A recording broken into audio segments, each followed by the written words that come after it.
अभी जो last application है हमारे पास गॉसेस लॉ की, वो हम देखने लगे हैं कि वो कौन सी है। वही पुराने 2 रूल्स लगेंगे जो आपको पहले बता चुके हैं।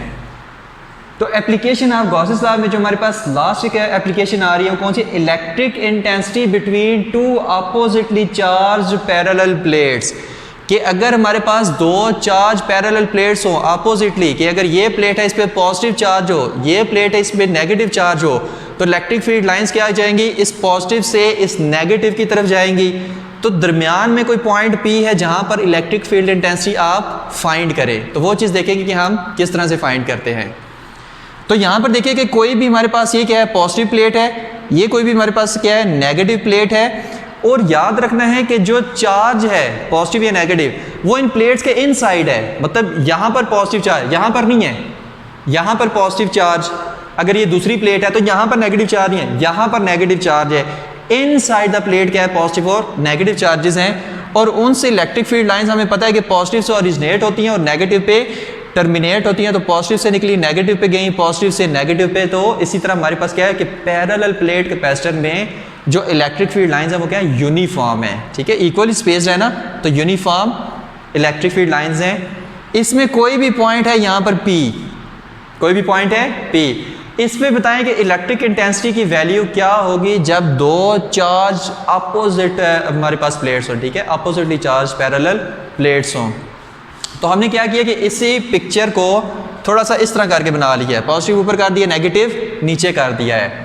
अब यहाँ पर देखिए कि पॉइंट P हमारे पास कहाँ पर था? कुछ यहाँ पर कर लें। ठीक है, अब यहाँ पर हमने क्या किया? इलेक्ट्रिक फील्ड इंटेंसिटी की वैल्यू फाइंड करनी है। अब देखिए हम यूज़ क्या कर रहे हैं? Application of Gauss's law. और गॉसेस लॉ के लिए ज़रूरी है 2 कंडीशंस। एक तो कि चार्ज इनसाइड द सरफेस हो, दूसरा क्लोज सरफेस हो। अब यहाँ पर कहीं पर हमें क्लोज सरफेस नज़र आ रही है? नहीं है। ये एक प्लेट है, ये एक नीचे प्लेट है। क्लोज सरफेस कहाँ पर है? नहीं है। तो हम इस पर गॉसेस लॉ अप्लाई करने के लिए एक इमेजिनरी क्लोज सरफेस है इसमें लाएंगे। और वो इमेजिनरी क्लोज सरफेस को हम क्या कहते हैं? Gaussian surface. ठीक है, इसलिए तो हम यूज़ करते हैं ताकि गॉसेस लॉ उस पर अप्लाई कर सकें। तो एक हम इस पर क्या करेंगे? गॉसियन सरफेस लेके आएंगे जो कि हमारे पास कुछ इस तरह से होगी।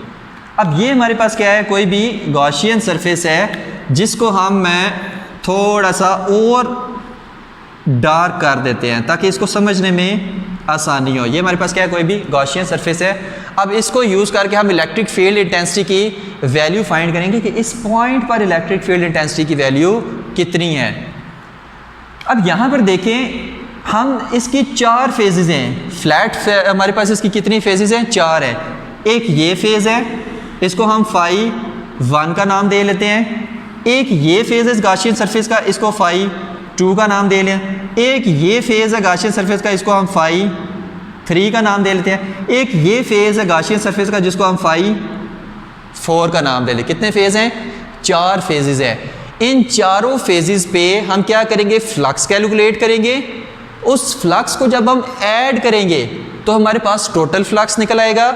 उस टोटल फ्लक्स से हम क्या करेंगे? इलेक्ट्रिक इंटेंसिटी की वैल्यू निकाल लेंगे। ठीक है, ये 3 स्टेप याद रखने हैं।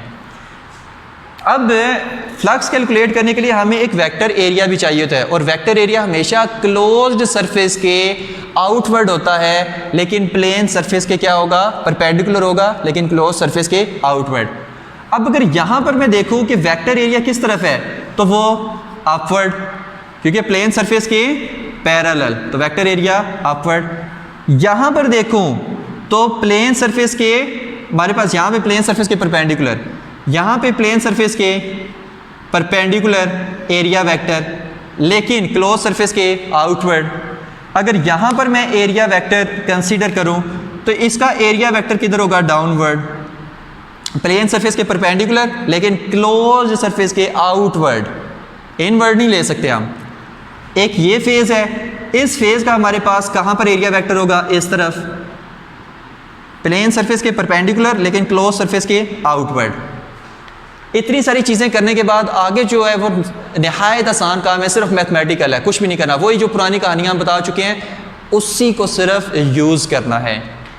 तो 4 फेसेस हैं, 1 2 3 4। यहाँ पर हम क्या कैलकुलेट करेंगे? फ्लक्स कैलकुलेट करेंगे, उसको ऐड अप करेंगे टोटल फ्लक्स निकलेगा, वहाँ से इलेक्ट्रिक फील्ड इंटेंसिटी की वैल्यू फाइंड करेंगे।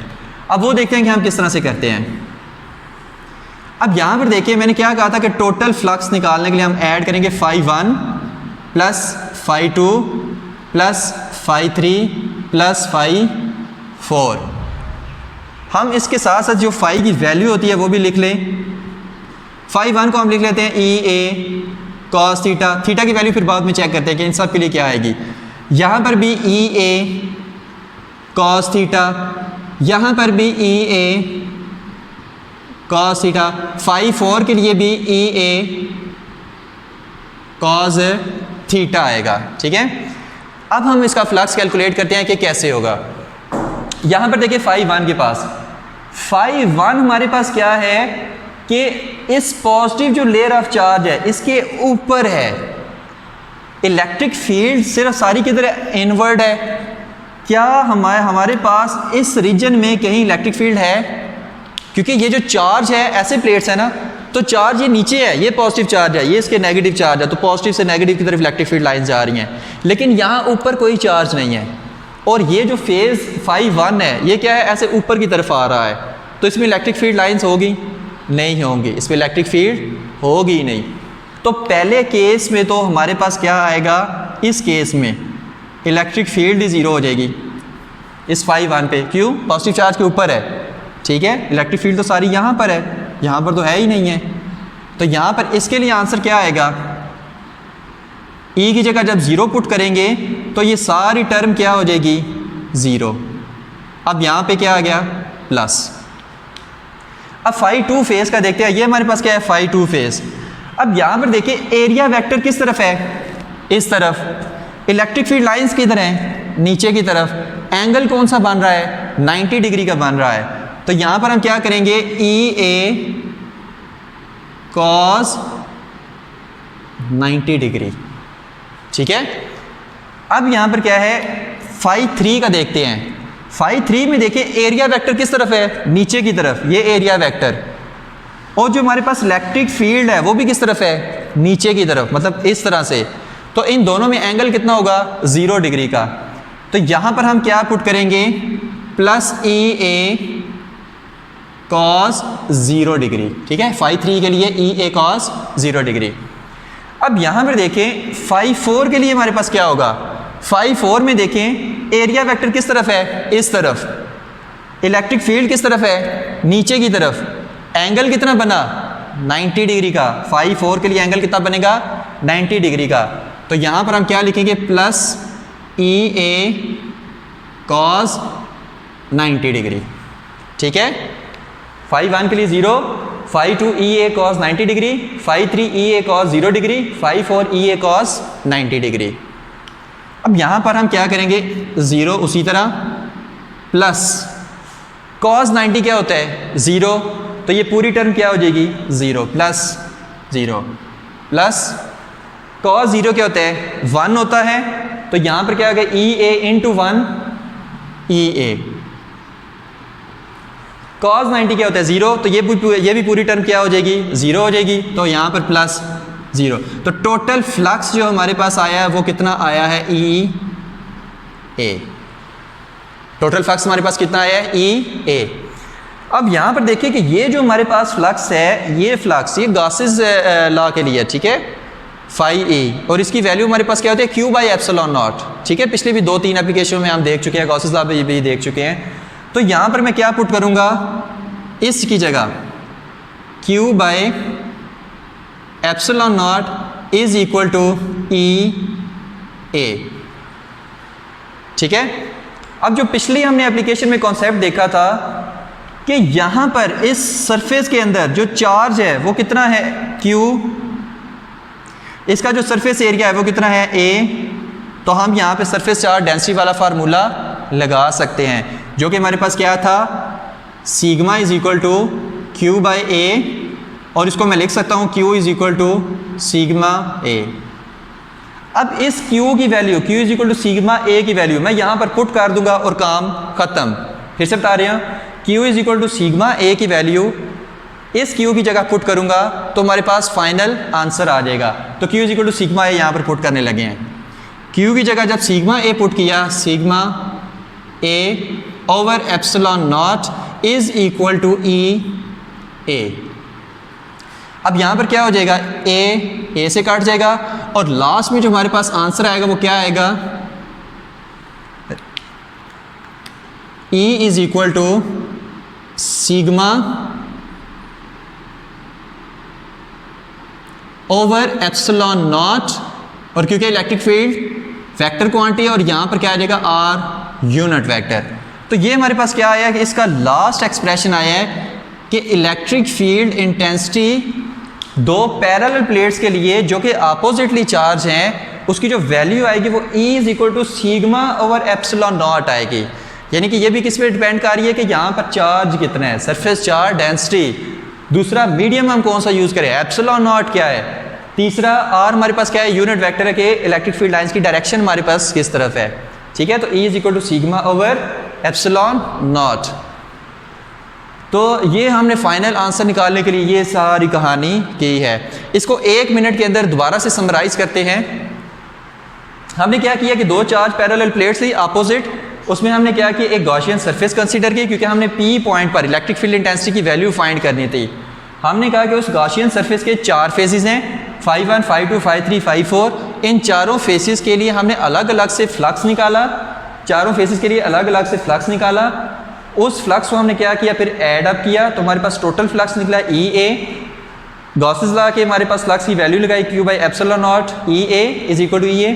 Q की जगह सरफेस चार्ज डेंसिटी वाला फार्मूला लगाया सिग्मा ए, तो sigma A by epsilon naught is equal to E A से काट गया तो आंसर हमारे पास आया E is equal to sigma by epsilon naught आ गया। ठीक है, अब लास्ट में कुछ इंपॉर्टेंट इन्फॉर्मेशन कि ये जो हमारे पास एप्लीकेशन ऑफ गॉसेस लॉ है ये हमारे पास लॉन्ग क्वेश्चन में आती हैं। कई बार हमसे पूछ लेता है कि डिफाइन गॉसेस लॉ, और गॉसेस लॉ को जो हमने डिफाइन करना उसका 1 नंबर होगा। साथ में हो सकता है कोई भी 2 एप्लीकेशन पूछ ले, हो सकता है कि ये वाली एप्लीकेशन पूछ ले और साथ में इन्फिनिट शीट ऑफ चार्ज वाली एप्लीकेशन पूछ ले, हो सकता है वो हालो चार्ज स्फीयर वाली एप्लीकेशन और ये वाली एप्लीकेशन पूछ ले। मतलब तीनों में से तीनों नहीं पूछेगा, तीनों में से कोई सी 2 साथ में पूछ लेगा। तो ये हमारे पास क्या बन जाएगा, एक लॉन्ग क्वेश्चन बन जाएगा। उसके बाद इसमें MCQs जो हमारे पास बन सकते हैं वो देखते हैं। MCQs हमारे पास इसमें किस तरह से बन सकते हैं कि Gauss's law is applied only on, कहेगा कि flat surface, close surface, curve surface, या चौथा नन ऑफ दीज। तो आपने आंसर क्या लगाना है, क्लोज सरफेस। या हमारे पास इसमें बन सकता है कि गॉसेस लॉ में ये जो चार्ज होता है वो कहाँ पर होता है, क्लोज सरफेस के चार्ज जो अंदर होता है वो कहाँ पर होता है। कि नेक्स्ट में हमारे पास ऑप्शन वो क्या दे देगा कि जो चार्ज है वो क्लोज सरफेस के इनसाइड होगा, आउटसाइड होगा, आर्बिट्रेरी होगा, नन ऑफ दीज होगा।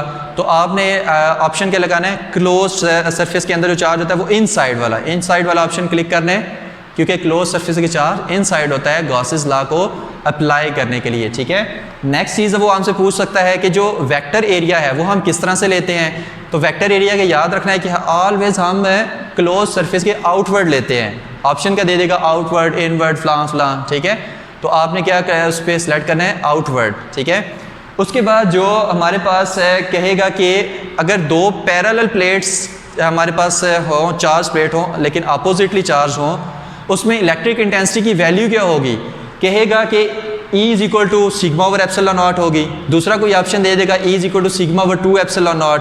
तीसरा ऑप्शन दे देगा E is equal to sigma over 3 epsilon not. ठीक है, आपने कौन सा ऑप्शन सेलेक्ट करना है, E is equal to sigma over epsilon not. इसी तरह जो पहली वाली एप्लीकेशंस के जो हमारे पास फार्मूले लास्ट में आए हैं उनके भी इसी तरह से वो क्वेश्चन पूछ सकता है कि इसका फार्मूला क्या होगा, साथ में 4 ऑप्शन दे देगा। तो ये फार्मूले याद रखने हैं। ठीक है, तो ये था हमारा आज का टॉपिक है एप्लीकेशन ऑफ गॉसेस लॉ। यहाँ पर हमारी तीनों एप्लीकेशन इसकी कंप्लीट होती हैं। थैंक यू वेरी मच, अल्लाह हाफिज़।